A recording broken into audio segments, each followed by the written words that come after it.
Jeremy Richards of Prairie View Ogden North Elementary School. Thank you for joining me on Beyond the Gym Floor. Glad to be here. Jeremy, if you could start off by telling us everything we need to know about Royal, Illinois. Oh, there's not a whole lot to tell. It's a very small town. There's one church, Lutheran church, one school building, a couple of bars. I was just going to ask, what's the nightlife like in yeah. Royal? It's Now, bear in mind, I go to bed at about 8:45, so let's maybe talk about the early evening life. Well, I'm sure you could get probably some bar food and a couple of nice cold beers, and then, yeah. Don't blink, you'll miss it. It's pretty small. It's a very small school. Fair enough. Yeah. So what's your role at Prairie View Ogden, and how did you land there? I'm the head physical education teacher. I've been there. This is my 20th year. It was my first job right out of college. Got hired on very first job right out of college, like I said, and I got hired 2 days before school started. It was kind of serendipitous that I ended up at that school. Where'd you go to college? Williams Baptist. It was Williams Baptist College when I attended. It is now Williams Baptist University in Walnut Ridge, Arkansas. Oh, so then what brought you from Arkansas to the lovely plains of Illinois? Oh, yes. My wife got into the University of Illinois Vet Med School. She was actually the first student from our college to get accepted into a medical school of any kind, and she got into LSU and she got into the University of Illinois, and I have relatives that live up this way, so it was just a no-brainer to move this way instead of moving 12 hours away from anybody that we know. So is she a veterinarian in the community? Well, she did a year at Vet Med, and then decided... So there's a bigger story there. There's a bigger story, and we won't go into that one. But we won't go into that one, because you know what? We're here to talk about PE, Exactly. not about veterinary medicine. No offense to your wife. No. But, okay. So that's great. So you were hired 2 days. 2 days before the first day of school in 2000. I'd actually signed on to be a boys baseball coach, girls basketball, girls volleyball, and a teacher's aide at Thomasboro, which is another little school about 10 miles down the road. And the superintendent, Mrs. Kuhn, called me into her office like 4 days after she had hired me, and I was like, oh gosh, what have I done? I've already screwed up. I'm not, what am I going to do? And she said, I just got a phone call from another school down the road. Their PE teacher quit. I know you have your teaching degree, and I really wanted to be a teacher. I didn't want to be a teacher's aide. She said, I want you to go down and interview for this, and if you get it, then, great. You don't have to worry about your coaching responsibilities here. I want you to go down there. So I went down, I interviewed. Vic White was the superintendent. He's still the superintendent at the school now. He hired me, and I went back and told Ms. Kuhn I committed to doing those coaching jobs, so I'm going to finish coaching those jobs at Thomasboro, and then next year, of course I won't be back next year because I'm already over at Prairie View. So I coached boys baseball, I coached girls basketball, helped with girls volleyball, and then I also, part of taking the teaching position at Prairie View, Vic was like, hey, we need a track coach. I need you to coach track. So I coached 4 sports my first year right out of college and taught 2 days before school, so I was winging it the entire year. See, I like to tell my undergrads that I came out of the gate coaching 3 sports, and I thought that was a lot. I'll no longer use that as an example. And I had a 1-year-old, and my wife was in vet med. So okay, wonderful. Yeah, that's insane. Not to try to one-up you or anything. No, you've done it. You were successable, so congratulations. Yeah. That is crazy. So when did you know that you wanted to be a physical educator? Well, I have 2 aunts that are teachers, and one is a physical education teacher. I always knew that I wanted to work with kids, and I always knew that I wanted to do sports. And I can remember coming into college, and I really hadn't declared a major yet, and talking to the counselor, and she's like, well, what are your interests? And I kind of told her, she goes, well, have you thought about PE? And it was just, it's like a light went off. I was like, oh, yeah, that would be awesome. I love playing games and, playing with kids. So, yeah, let's do that. And then, like I said, 20 years later, been at the same school. I'm starting to get the kids of my kids. Oh, wow. Yeah, how old are your children? My son is 20. He'll be 21 in October. Yeah. So got an early start. Got married very early. Yeah. Oh, that's great. So since there was like a light that went off when you realized this is what you wanted to do, did you then reflect back and think about a PE teacher who really mattered to you when you were in school? Yeah. So in junior high school, I had a really cool PE teacher. Coach Gilbert was his name. I remember him being one of those guys that would get out and play the basketball game with us, and he was our football coach too. And then when I got into high school, I had a PE teacher who was our football coach, who really frustrated me because he was the one that would sit in the bleachers and just look at his, read the paper, roll out the balls, hey, you guys are playing this, and then I was like, you got the coolest job in the world. You get to play games and you're going to sit over in bleachers. So I was like, if I ever get a chance to do that, I'm going to be Coach Gilbert. I'm going to be Coach, I'm not going to use his name because I don't. Oh, sure. Yeah, definitely. But, so I appreciate that because we're now up to about 100,000 listeners at this point, so we don't want the word to get out. Right, exactly. No, I don't even know if this man's still alive, honestly. He was old when I had him, so that was part of the reason he sat in the bleachers, but still, it was like, you could at least get out and set. I mean, he would tell me, hey, Jeremy, go set up the badminton nets, you guys are playing badminton, and he'd sit over and read the newspaper. I was just telling a class of undergrads today that one of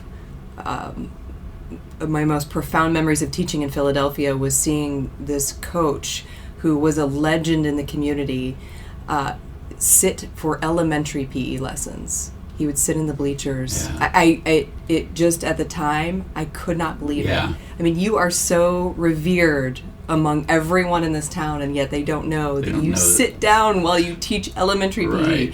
So anyway, so what would you change about physical education if you could? Oh gosh. So then, do you still face any challenges that frustrate you to this day? Well, not major challenges. I mean, I don't, I teach at a very small school. I know all of my kids. I know my kids' parents. I have very good communication.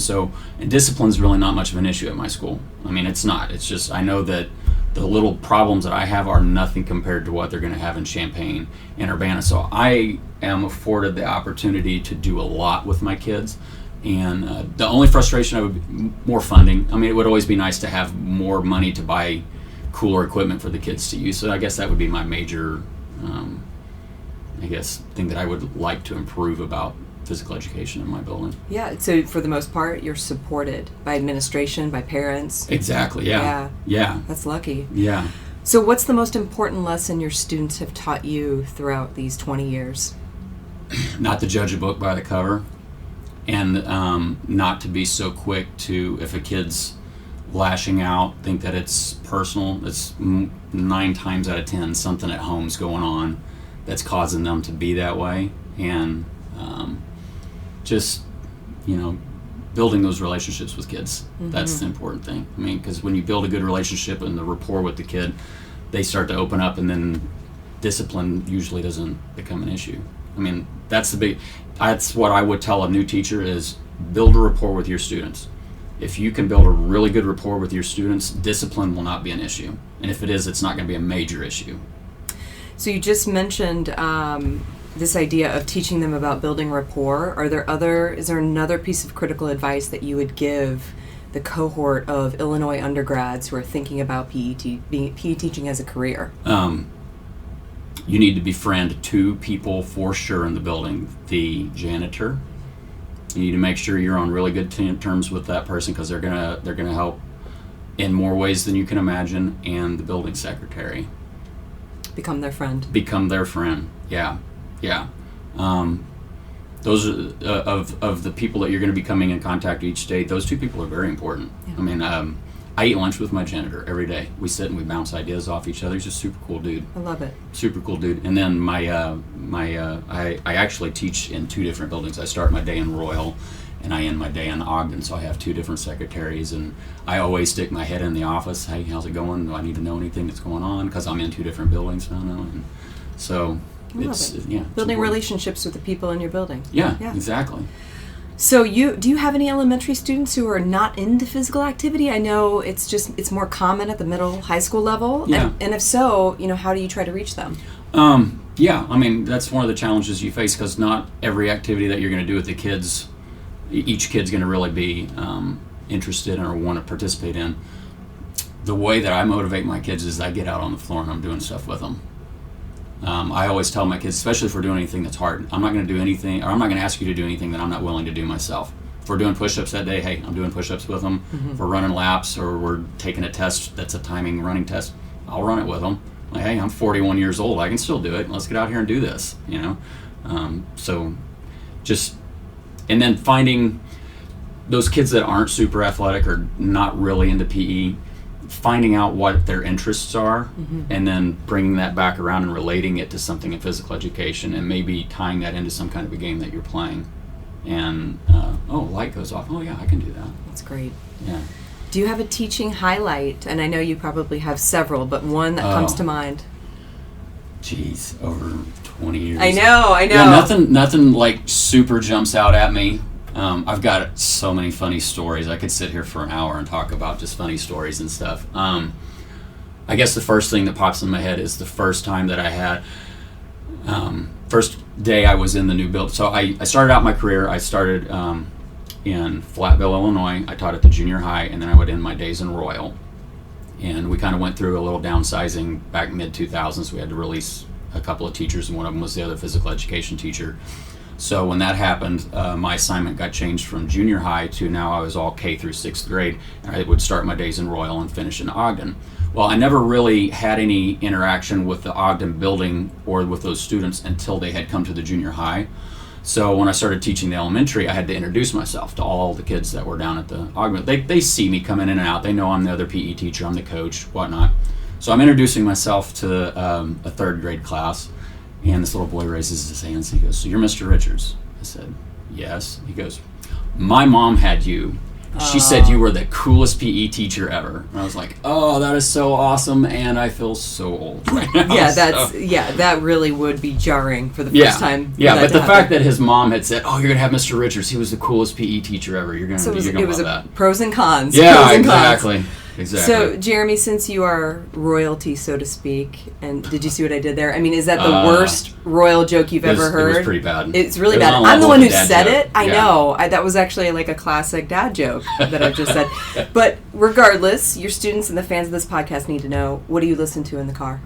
I listen to the classic rock station out of, I think it's Decatur, 98.5. It might be even over in Indiana somewhere. I don't know. I rock out to the 80s hair bands. 80s hair bands. Which one in particular? Oh, I love Def Leppard, Bon Jovi, and then of course I grew up in the 90s, so I'm a big fan of Nirvana and Pearl Jam and really eclectic music. I like all music, but if I'm needing to unwind or I want to jam out, I'm putting on some 80s hair bands and listening to that.